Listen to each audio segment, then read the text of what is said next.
It's 1878, and on a small Mediterranean island of Cyprus, a group of laborers were out on a field doing the most imaginable thing possible.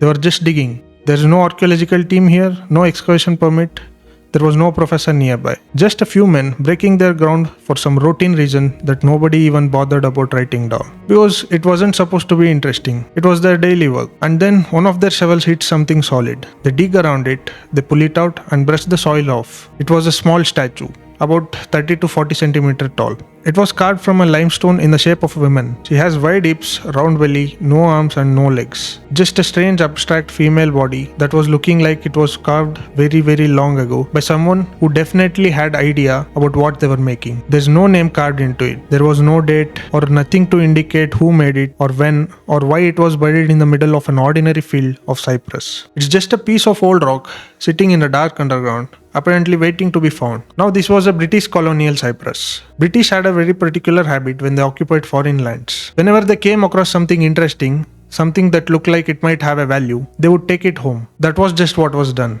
So the statue was handed over to the British nobleman named Lord Elephant, who brought it back to his estate in England and put it on display somewhere. He probably thought very little of it beyond the first few days of novelty. It was just an artifact from the colonies, something to showcase over drinks, a small conversation piece among many others in a house full of collected things. But within the 6 years of that statue crossing the threshold of his home, every single member of Lord Elephant's family was dead. All 7 members gone. Now I know what you're probably thinking. 6 years is a long time, and families go through tragedies. And one household dying over the span of 6 years is heartbreaking, but it doesn't prove anything on its own. People get sick, accidents happen, and I would completely agree with you, except that the story doesn't end with Lord Elephant. After his family was wiped out, the statue was passed to a new owner named Ivor Menussi, who had acquired it somewhere in Europe.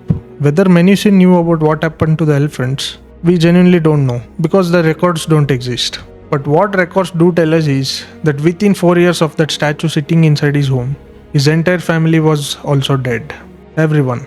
By this point, the statue had developed some reputation, and in certain social circles, people were quietly whispering about it. And yet, a third man still decided to take the ownership.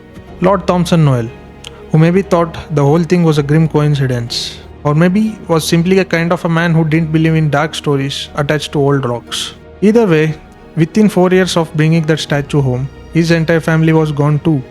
3 families now.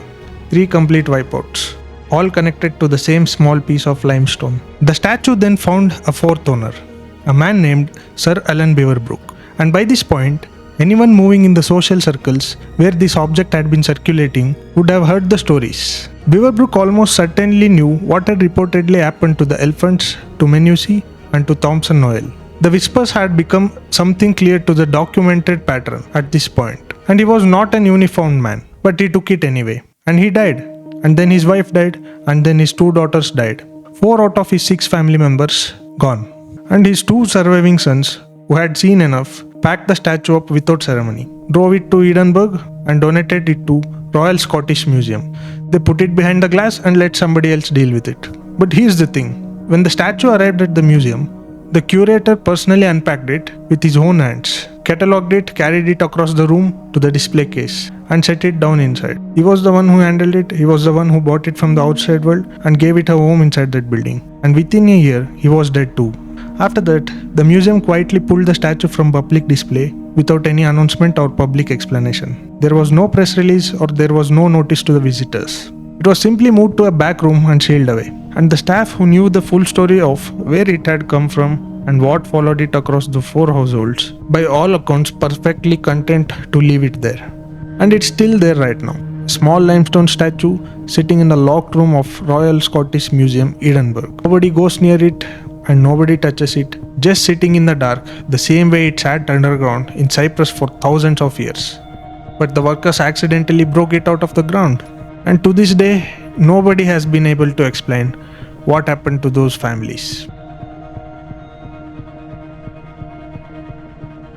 Now I want you to forget the statue for a moment.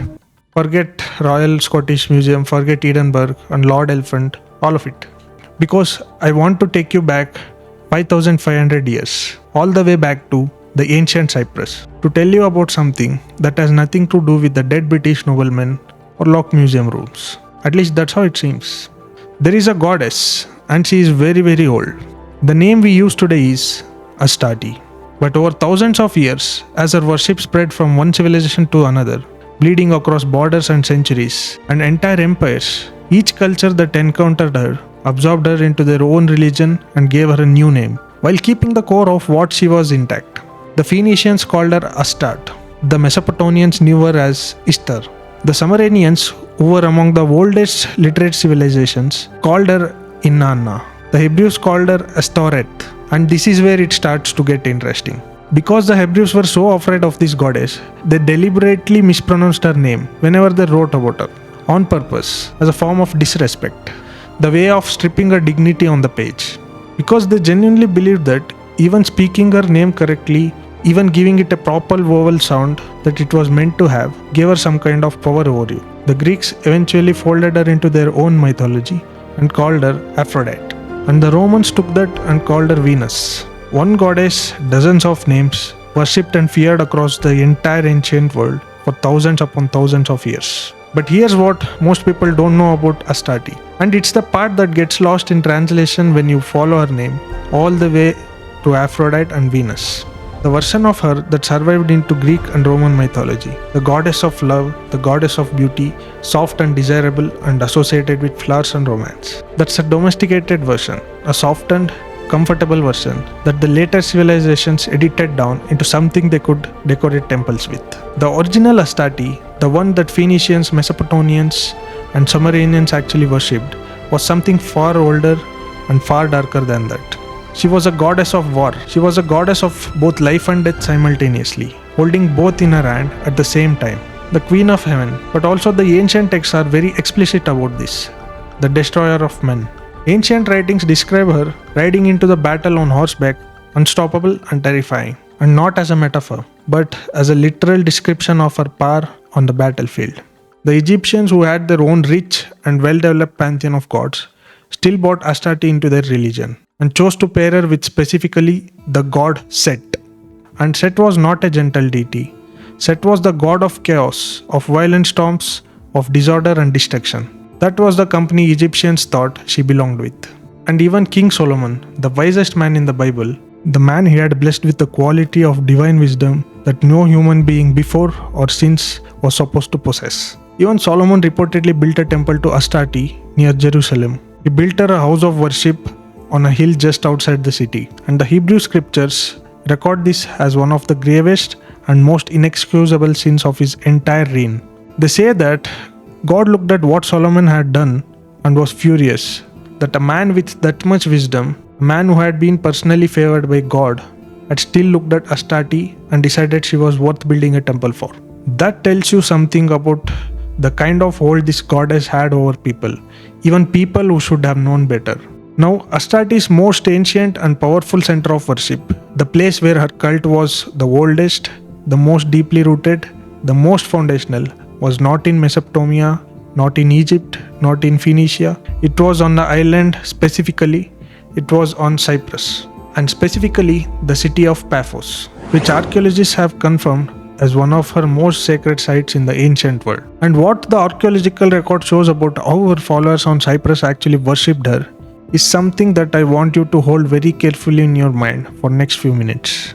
They carved limestone figurines, small objects, abstract female forms, and they buried them in consecrated ground as sacred offerings to the goddess. Not as decorations, not as art, not as trinkets or keepsakes. These figurines were understood to be the physical embodiment of the goddess herself on earth, her literal presence made material. And once they were placed into the ground she had claimed as sacred, they were meant to stay there permanently, undisturbed, for as long as the earth existed.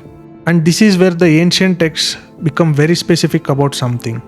Because Astarte, unlike a lot of deities in the ancient world, does not forgive those who disturb her sacred objects.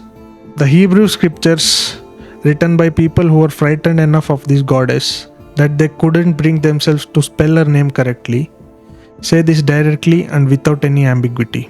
Disturbing the worship of Ashtoreth brings the divine wrath, not just upon the person who committed, but upon their entire household. Every member until nothing is left. And the example they used to illustrate this is King Solomon himself. The man who built her a temple thinking that was a form of respect, a temple built by a man who served another god, was its own kind of offense.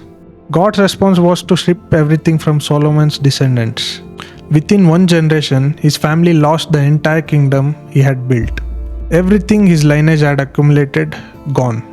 And then there is one final detail in the ancient texts, the last rule they describe, and it is the most specific one of all. If you remove her idol from the land it was consecrated to, if you take it out of the ground, out of the sacred space where it was placed, the punishment does not remain behind in that land. It doesn't stay where it started. It travels, it follows the object. Wherever the object goes, she goes with it. Here's what I haven't told you yet. The statue that was found by the laborers has been exactly dated to 3500 BC, the precise period when Astartes followers on Cyprus were placing their limestone idols into consecrated ground, never to be touched again. Which means what those laborers dug up in 1878 wasn't some forgotten trinket that happened to be shaped like a woman. It was one of her sacred objects buried in her land, in her most ancient center of worship by her people, with the explicit understanding that it would remain there for eternity. And someone lifted it out of the ground and carried it to England and put it on a shelf in a drawing room. Think about what the ancient texts say that should happen next. Not punishment for the individual who disturbed it, punishment for the entire household, every member. And the pattern that followed that statue across 4 different families over nearly a century and a half lines up with the exact description so precisely and so consistently that it is genuinely difficult to find a framework that accounts for it other than the one ancient texts themselves provide. And the only people who walked away from any of this were the people who gave the statue up before it could run its full course. The statue left Cyprus in 1878 and has been sitting in Scotland ever since, and the institution that holds it stopped anyone allowing near. It is not because of the institutional policy or storage logistics, but because the last person who held it in his own hands and carried it across the room was dead within a year. So I'll leave you with this. Either we are looking at one of the most extraordinary and sustained coincidences in recorded history, something that stretched across 4 aristocratic families, or there is something sitting in a locked room of Scottish Museum, and whatever consequences was attached to disturbing it is still apparently very much in effect.